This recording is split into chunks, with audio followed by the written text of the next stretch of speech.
میں قطر سے ملنے آیا ہوں صرف آپ سے. میرا سوال ہے کہ میں اہل سنت سے تعلق رکھتا تھا اور جب سے آپ کے بیان سنے میں کس فرقہ کو فالو کروں؟ بچ جائیں جی فرقوں سے. اللہ کا شکر ادا کریں اس لعنت سے آپ باہر نکلے ہیں. مطلب آپ مجھ سے یہ کہہ رہے ہیں کہ میں ایک فرقے سے نکلوں تو اب میں اور کس گندے تالاب میں چھلانگ ماروں؟ تو یہ تو کام کرنے کی ضرورت ہی نہیں ہے. یہ کون سی دین کی خدمت ہے فرقوں کے اندر گھس جانا؟ قرآن تو پورا اس کے خلاف ہے. وَاعْتَصِمُوا بِحَبْلِ اللَّهِ جَمِيعًا وَلَا تَفَرَّقُوا. تم سب کے سب مل کر اللہ کی رسی کو مضبوطی سے تھام لو اور فرقوں میں مت بٹو. اس آیت کے اوپر کسی نے عمل نہیں کرنا ہے, صرف انجینئر صاحب نے عمل کرنا ہے.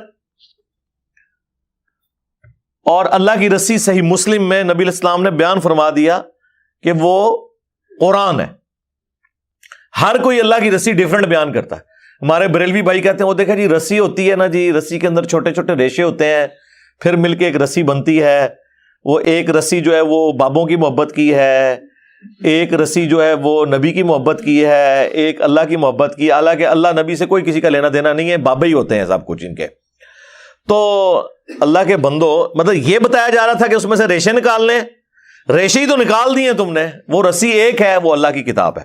وہ صحیح مسلم میں جو غدیر خم کی حدیث ہے قرآن اور اہل بیت, اس میں نبی علیہ السلام نے فرمایا قرآن اللہ کی کتاب ہے, یہ اللہ کی رسی ہے, جو اسے پکڑے گا ہدایت پر ہوگا, جو چھوڑ دے گا وہ گمراہ ہو جائے گا. تم اللہ کی کتاب کو پکڑو, اپنا تعلق اس کے ساتھ مضبوط کرو. اللہ کی کتاب اللہ کی رسی ہے. یہ اوپر سے 4 احادیث ہیں صحیح مسلم میں. اور دوسری بھاری چیز میرے اہل البیت ہیں. میں اپنے اہل البیت کے معاملے میں تمہیں اللہ کا خوف دلاتا ہوں. 3 دفعہ نبی علیہ السلام نے فرمایا, لیکن امت بالکل الٹ چلی, نہ قرآن کو پکڑا نہ اہل بیت کو زندہ چھوڑا, بالکل الٹ چلی امت. تو قرآن اللہ کی رسی نبی علیہ السلام نے خود بیان فرما دیا. اور دیکھیں رسول اللہ کو سینٹرڈ کر کے اللہ تعالیٰ نے قرآن میں سورۃ الانعام کے اندر کیا ارشاد فرمایا, ان الذین فرقوا دینہم وکانوا شیعا. بے شک جنہوں نے اپنے دین میں فرقے بنا لیے اور اپنے آپ کو گروہوں میں بانٹ لیا. لست منہم فی شیء, اے نبی آپ کے ساتھ ان کا کوئی تعلق نہیں ہے. بے شک وہ کہتے رہے کہ غلامی رسول میں موت بھی قبول ہے, لبیک یا رسول اللہ کہتے رہے, ٹھیک ہے جی, نعرہ تکبیر لگاتے رہے, جو مرضی, آپ کے ساتھ ان کا کوئی تعلق نہیں. جنہوں نے گروہوں میں بانٹ لیا اپنے آپ کو اور فرقہ واریت پھیلائی, انما امرہم الی اللہ ثم ینبئہم بما کانوا یفعلون. ان کا معاملہ اللہ کے سپرد ہے, پھر اللہ انہیں بتا دے گا جو دنیا میں انہوں نے کرتوت کیے تھے. اب یہ آیت اسپیسیفکلی یہود و نصارہ کے بارے میں نازل ہوئی کہ انہوں نے دین میں فرقے بنائے ہیں. اے نبی آپ کا ان سے کوئی تعلق نہیں ہے. یار ایک باہر کی پارٹی فرقے بنائے اور سیدنا ابراہیم خلیل اللہ کے دین کو چھوڑ دے, اگرچہ اپنے آپ کو ابراہیمی کہتی ہو, کرسچن بھی کہتے ہیں ہم ابراہیمی ہیں, نصارہ بھی کہتے ہیں ابراہیمی ہیں, اس کے باوجود رسول اللہ کو کہا جا رہا ہے صلی اللہ علیہ وسلم آپ کا ان سے کوئی تعلق نہیں ہے. اور اگر نبی کے اپنے ماننے والے یہ کام کریں تو انہیں تو پڑیں گے لتر. وہ دوسروں کی غلطی نہیں برداشت کی جا رہی, اپنوں کو چھوڑتا ہے کوئی؟ کس لیول پہ اتر کے, ما کان ابراہیم یہودی ولا نصرانی ولکن کان حنیفا مسلما وما کان من المشرکین. اوے ابراہیم نہ تو یہودی تھے نہ نصرانی تھے, وہ تو سب سے ٹوٹ کر ایک اللہ کے ہو گئے تھے اور وہ مشرک نہیں تھے. یعنی وہ یہود و نصارہ دونوں کلیم کرتے تھے کہ ہم ابراہیمی ہیں. اللہ نے کیا فرمایا, نہ, ہاں یہ نہ بڑی امپورٹنٹ ہے, نہ سے سٹارٹ ہوا ہے. ما کان ابراہیم یہودی ولا نصرانی, نہیں تھے ابراہیم علیہ السلام نہ یہودی تھے نہ نصرانی تھے. ولیکن, یہ اردو میں بھی آتا ہے لیکن, ولیکن کان حنیفا مسلما وما کان من المشرکین. حنیفہ تھے, سب سے ٹوٹ کر ایک اللہ کے ہو جانے والے, اور مسلم تھے, سنی شیعہ نہیں تھے. ہاں, اور ایک اللہ کے ماننے والے تھے, مشرک نہیں تھے. آج بھی ابراہیمی وہ ہوگا جو ابراہیم علیہ السلام کے طریقے پہ ہوگا, سب سے ٹوٹ کر ایک اللہ کا ہو جانے والا, تابع فرمان. اور پھر اللہ تعالیٰ حضرت ابراہیم کو کتنا آن کرتے ہیں قرآن میں, ملت ابیکم ابراہیم هو سماکم المسلمین من قبل وفی ھذا پیروی کرو ابراہیم کی ملت کی جس نے تمہارا نام مسلم رکھ دیا تھا من قبل، اس قرآن کے نزول سے پہلے، وفی ھذا، اور اس کتاب میں ہم نے بھی تمہارا نام مسلم رکھ دیا ہے۔ اب اس سے زیادہ آپ کو کیسے سمجھایا جائے؟ باقی جتنی جگہیں آتی ہیں نا وہاں پہ یہ فرقہ باز جو ہے نا مسلم کا جو ترجمہ ہے نا وہ اس اعتبار سے کرتے ہیں کہ وہ اس کی تفصیلات میں پڑ جاتے ہیں۔ ہم کہتے ہیں نا قرآن میں ہے یا ایھا الذین آمنوا اتقوا اللہ، یا ایھا الذین آمنوا اتقوا اللہ حق تقاتہ ولا تموتن الا وانتم مسلمون، اے اہل ایمان اللہ کا تقوی اختیار کرو جیسا کہ تقوی اختیار کرنے کا حق ہے، اور تمہیں موت نہ آئے مگر اس حال میں کہ تم مسلم مرنا۔ تو وہ کہتے ہیں یہاں مسلم سے مراد ہے اللہ کے تابع فرمان ہو کر، یعنی اللہ کے سامنے سر تسلیم خم کرتے ہوئے مرنا۔ لیکن مرنا بریلوی، مرنا دیوبندی، مرنا اہل حدیث، مرنا شیعہ، لیکن پکے شیعہ ہو کے مرنا، پکے سنی ہو کے مرنا۔ مسلم کا مطلب ہے تابع فرمان ہو کر۔ اب مجھے بتائیں تابع فرمان اللہ اور اس کے رسول عز وجل و صلی اللہ علیہ وآلہ وسلم کا وہ ہوگا جو ان کا کہنا مان رہا ہے، یا وہ ہوگا جو بالکل الٹ چل رہا ہے؟ جو کہنا مان رہا ہے وَاعْتَصِمُوا بِحَبْلِ اللَّهِ جَمِيعًا وَلَا تَفَرَّقُوا، وہ کہتے ہیں نہیں جی وہ تو حدیث میں آیا کہ 73 فرقے ہو جائیں گے۔ جی حدیث میں آیا کہ 73 ہو جائیں گے، لیکن یہ تو نہیں کہا کہ بڑھاؤ۔ یہ دو الگ چیزیں ہیں۔ غیبی خبر کو انہوں نے عقیدہ بنا لیا۔ وہ تو سر صحیح مسلم میں آیا ہے کہ قرب قیامت میں عورتیں ایسا لباس پہنیں گی گویا کہ ننگی نظر آئیں گی، یا تو وہ چست لباس ہوگا یا باریک ہوگا۔ تو اس کا کیا مطلب ہے کہ نبی علیہ السلام نے ہمیں یہ حکم دیا ہے کہ اپنی عورتوں کو ننگا لباس پہنانا ہے، یا یہ مطلب ہے کہ ایسا ہوگا تم نے نہیں کرنا؟ تو سرکار اس کو جوڑ لیں ادھر جو ابو داؤد کے اندر حدیث ہے۔ ترمذی والی سند کے اوپر کلام ہے وہ جو 73 فرقوں والی ہے، لیکن ابو داؤد والی سند جو ہے وہ مضبوط ہے کہ میری امت کے 72 فرقے جہنم میں جائیں گے اور صرف ایک جنت میں جائے گا، اور وہ نبی علیہ السلام نے اسے فرقہ نہیں فرمایا، فرمایا ہی الجماع، وہ ہوگی جماعت، مین سٹریم کی امت۔ اور فرق عربی میں کہتے ہیں ٹوٹ کے الگ ہونے کو۔ ایک درخت سے جب پتا ٹوٹتا ہے نا تو اس پتے کو کہا جاتا ہے یہ فرق ہو گیا، اس سے پتا نہیں کہہ سکتا یہ درخت بھی ایک فرقہ ہے اور میں بھی ایک فرقہ ہوں۔ سمجھ آئی؟ تو اسلام ایک درخت تھا، نبی علیہ السلام کے مبارک زمانے میں صحابہ اہل بیت ایک گروہ تھے، کوئی فرقے نہیں تھا۔ جب ان سے ٹوٹ کے لوگ الگ ہوئے، 72 پتے ٹوٹ گئے، اب وہ 72 یہ کہیں گے کہ اس درخت کو ملا کے ہم ٹوٹل 73 فرقے ہیں، یا یہ کہا جائے گا کہ یہ 72 فرق ہیں، وہ اصل ہے۔ اسی لیے میرا چیلنج ہے کسی حدیث میں اس جنتی گروہ کو فرقہ نہیں کہا گیا۔ وہ ٹیکنیکلی غلط ہے، وہ فرقہ ہو ہی نہیں سکتا۔ جس سے ٹوٹ کے چیز الگ ہو وہ فرقہ ہوتی ہے، اصل چیز تو اپنی جگہ موجود ہے۔ سمجھ آئی؟ اس کو آپ فرقہ کیسے کہہ سکتے ہیں؟ یہ لنگوسٹک میں ہی غلط سٹیٹمنٹ ہو جائے گی۔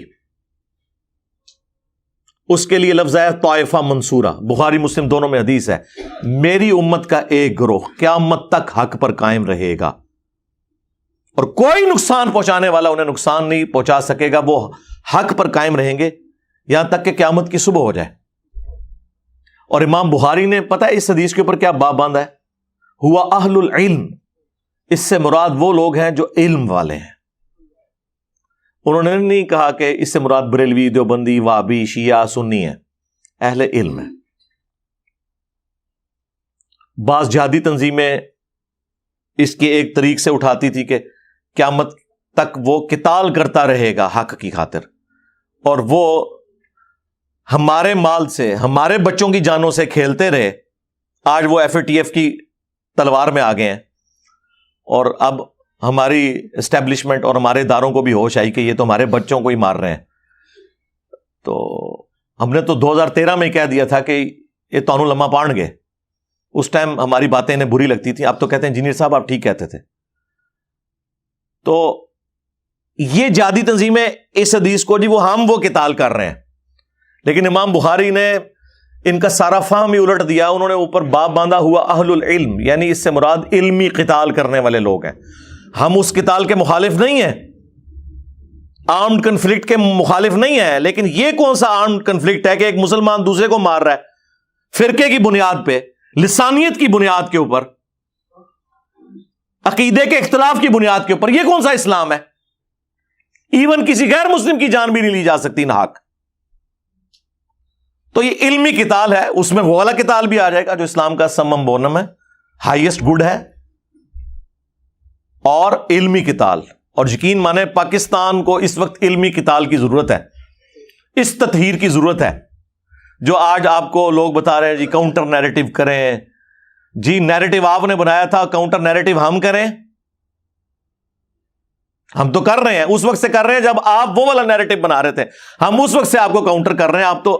آپ ہماری جگہ پہ آگے کھڑے ہو گئے ہیں.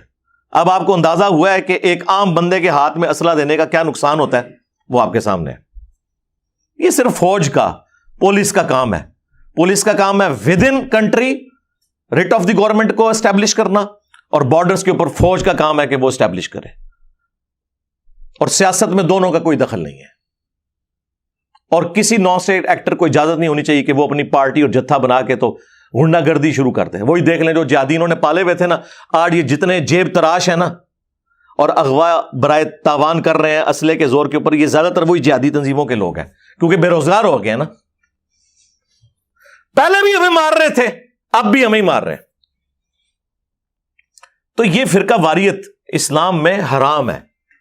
لہذا کسی حدیث میں نہیں آیا کہ فرقے بناؤ. وہ تو کہا گیا کہ فرقوں میں بٹ جائے گی، تم نے یہ حرکت نہیں کرنی. یہ ہمیں ڈرایا گیا تھا کہ وہ 73 میں بٹ جائے گی اور 72 فرقے ہوں گے اور ایک گروہ قیامت تک حق پہ قائم رہے گا. اب وہ مجھے بتائیں، وہ گروہ نبی الاسلام کے زمانے میں آپ صلی اللہ علیہ وآلہ وسلم، آپ کے اہل البیت اور صحابہ تھے، اور آج بھی وہ ہوگا جو اللہ رسول صحابہ اور اہل بیت کی بات کر رہا ہے، اور خالی بات نہیں، ان کی تعلیمات کو لے کے چل رہا ہے. اپنے بابوں کی بجائے رسول اللہ کے قدموں میں امت کو لے کے جا رہا ہے. جو ہم عرض کرتے ہیں کہ میرے نبی سا ہے ہی کوئی نہیں، تیرے بابے تھے شاہی کوئی نہیں. ہاں، کیونکہ تو بابوں کے پیچھے چل رہا ہے. تم لوگوں نے چندے اکٹھے کیے اللہ اس کے رسول کے نام کے اوپر، سواریاں سوار کی مکے اور مدینے کی آوازیں لگا کر، اور پھینکی دیوبند میں، بریلی میں، وہابیت میں، سنیت میں اور شیعت میں. اور دیکھیں کتنا دھوکہ دیا ہے، آوازیں اللہ رسول کی لگائی ہیں. یہ غدار ہیں. لوگ کہتے ہیں جی ان کے ساتھ ذرا نرمی سے بات کریں. ہم سے زیادہ تو نرم ہی کوئی نہیں ہے. حضرت عمر ہوتے تو ان کی گردنیں نظر آتی. ہم تو صرف علمی اختلاف کرتے ہیں. رہ گیا اگر یہ کافر ہونے کی اناؤنسمنٹ کر دیں تو ہم ان کی بات کرنا بھی چھوڑ دیں گے. ٹھیک ہے، مر جائیں کفر کی موت. لیکن اگر آپ اسلام میں رہتے ہوئے نام لوگے اللہ اور اس کے رسول کا تو آپ ہو غدار. تو غداروں کو تو ہم نہیں چھوڑیں گے. آپ کافر مر جاؤ کچھ بھی نہیں کہیں گے. قرآن میں ہے وَلَا تَسُبُّوا الَّذِينَ يَدْعُونَ مِن دُونِ اللَّهِ فَيَسُبُّوا اللَّهَ عَدْوًا بِغَيْرِ عِلْمٍ. لوگوں کے جھوٹے خداؤں کو گالی مت دو، ورنہ وہ تمہارے سچے خدا کو گالی دیں گے بغیر علم کے. ہم نے تو خیر گالی کبھی بھی نہیں دی، لیکن یہ کافروں کے لیے ہے. مسلمانوں نے جو جھوٹے خدا گھڑ لی ہیں، جھوٹے پیغمبر گھڑ لی ہیں، جھوٹے بابے گھڑ لی ہیں قرآن و سنت کے مقابلے پہ، انہوں نے تو لمبا بنایا جائے گا علمی طور پہ، کیونکہ وہ غدار ہیں. کافر ہو جائیں ٹھیک ہے، آج مجھ سے سرٹیفکیٹ لے لیں، میں کل سے ان کے بارے میں بات کرنا چھوڑ دوں گا. لیکن اگر آپ اسلام کا نام لیں گے اور اسلام کے نام سے دھوکہ دیں گے اس امت کو، تو سرکار غدار کی سزا تو دنیا کے ہر قانون کے اندر یہی ہوتی ہے کہ انہیں ایکسپیل کیا جاتا ہے وہاں سے. ہم چونکہ اس طرح کے معاملات میں نہیں اترتے، ہم تو صرف علمی اختلاف کرتے ہیں. تو یہ فرقہ واریت ان لوگوں نے پھیلائی ہوئی ہے. نبی علیہ السلام کے بارے میں ایک زبردست حدیث مسند احمد کے اندر موجود ہے، اور وہ حدیث مشکات المصابیح کے اندر بھی موجود ہے. مختلف کتابوں میں ہے، لیکن جو صحیح سند ہے وہ مسند احمد کی ہے، مشکات کے اندر بھی موجود ہے. بڑی زبردست حدیث ہے یہ. نبی علیہ السلام نے زمین کے اوپر ایک سیدھی لکیر کھینچی اور اس کی دائیں بائیں ٹیڑھی لکیریں کھینچی،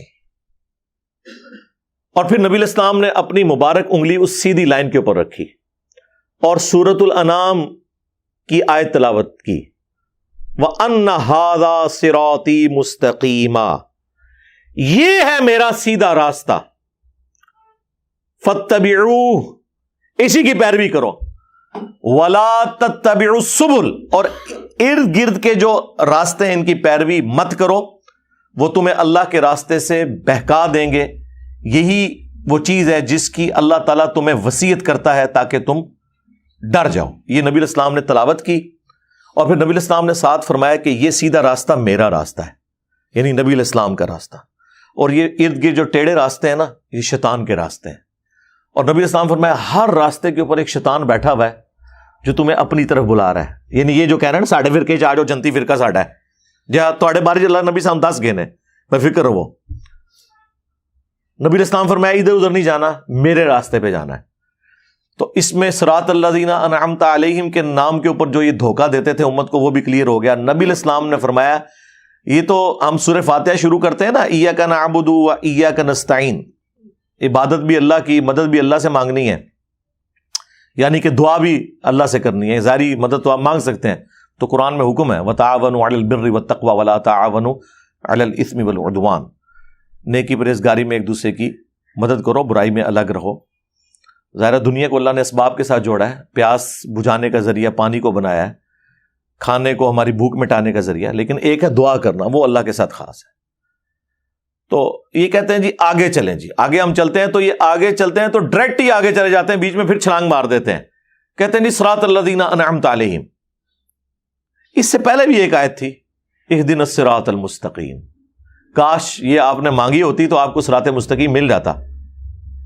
آگے چلے جاتے ہیں، ہم کہتے ہیں جی آگے چلنے سے پہلے ذرا پیچھے دیکھ لیں آپ نے کیا پڑھا ہوا ہے۔ وہ کہتے ہیں نہیں صراط الذین انعمت علیہم، آیت یہ پڑھتے ہیں کہ راستہ ان لوگوں کا جن پر تیرا انعام ہوا، اور نام لیتے ہیں انڈیا پاکستان کے ان بابوں کے جو قرآن کے نازل ہونے کے 500 سال بعد 600 سال بعد آئے۔ یار ان کے تو باپ دادا کیا پردادے لکڑ دادے پیدا بھی نہیں ہوئے تھے، قرآن نازل ہوا تھا، تو یہ بیچ میں کہاں سے آ گئے؟ قرآن تو صراط الذین انعمت علیہم انہی کو جانتا ہے نا کہ جنہیں قرآن کہہ رہا ہے من النبیین والصدیقین والشہداء والصالحین، سورۃ النساء کے اندر، اور ڈیفینیٹلی کون؟ انبیاء کرام، صحابہ اکرام اور اہل بیت۔ بعد میں تو ہر فرقے کا اپنا باب ہے۔ بریلویوں کے جو صراط الذین انعمت علیہم ہیں وہ دیوبندیوں کے نزدیک مشرک ہیں، اور دیوبندیوں کے جو صراط الذین انعمت علیہم ہیں وہ بریلویوں کے نزدیک گستاخ رسول ہیں۔ سامو بڑے بڑے صراط الذین انعمت علیہم، اور ہمارے صراط الذین انعمت علیہم وہ ہیں جنہیں سارے مانتے ہیں، یعنی نبی علیہ السلام، اہل بیت اور صحابہ اکرام علیہم رضوان و علیہم السلام اجمعین۔ ٹھیک ہے، تو پیچھے آپ پڑھ کے دیکھیں اہدنا الصراط المستقیم، اے اللہ ہمیں چلا سیدھے راستے پر، راستوں پر نہیں۔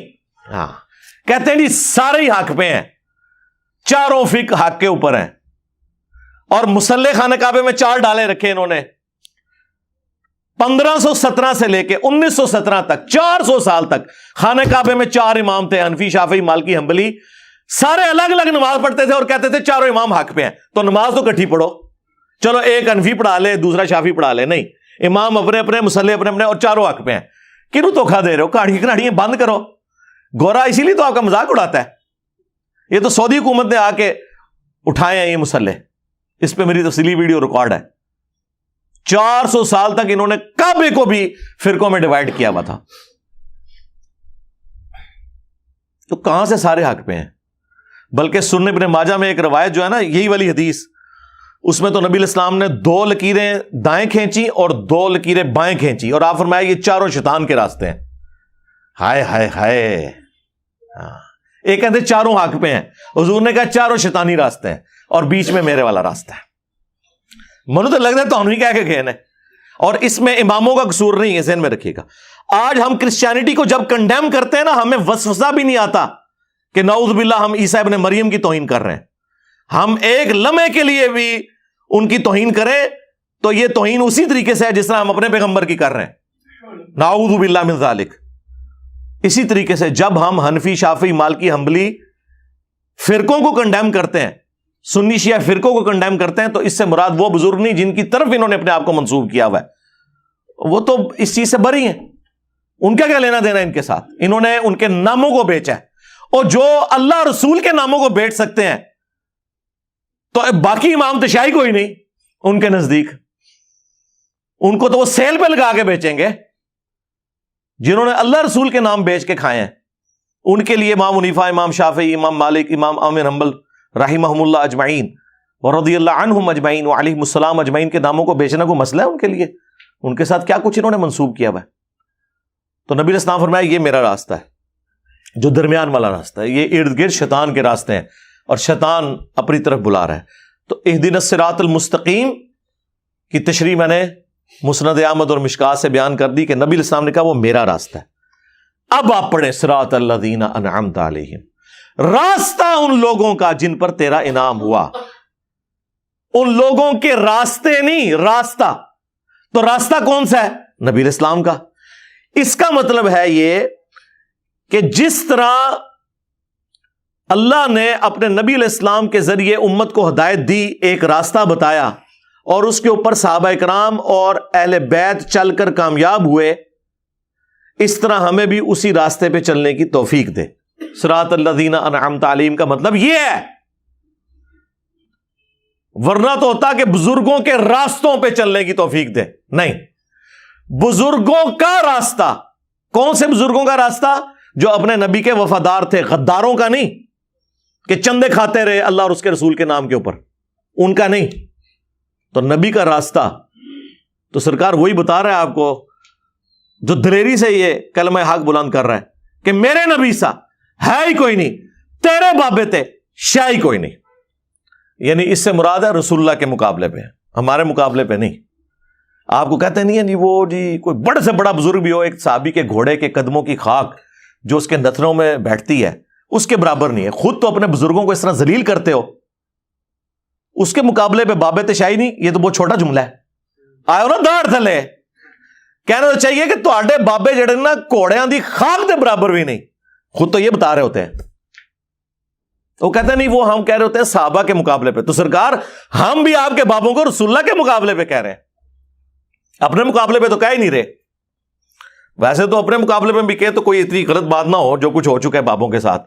صدیوں میں آپ لوگوں نے جو عزتیں ویل کی تھی، 14 سال مٹی پلیت ہو گئی ہے، جو جھوٹ کی عمارتیں آپ نے کھڑی کی ہوئی تھی۔ تو الحمدللہ فرقہ واریت کے خلاف آواز یہاں سے بلند ہو رہی ہے، اور اسلام میں فرقوں کی کوئی اجازت نہیں ہے، لہذا ہمیں یہ اس طرح کی پرچیاں نہ لکھ کے بھیجا کریں کہ جی ہمیں فرقہ بتائیں کون سا ہے۔ آپ یہ دعا کیا کریں کہ ہمیں اللہ اور اس کے محبوب صلی اللہ علیہ وآلہ وسلم کی تعلیمات کے مطابق اے اللہ زندہ رکھنا، اسی پہ موت دینا۔ آمین۔ صلو علی محمد وآل محمد، اللہم صلی علی محمد وعلی آل محمد واصحاب محمد وازواج محمد اجمعین الی یوم الدین، آمین۔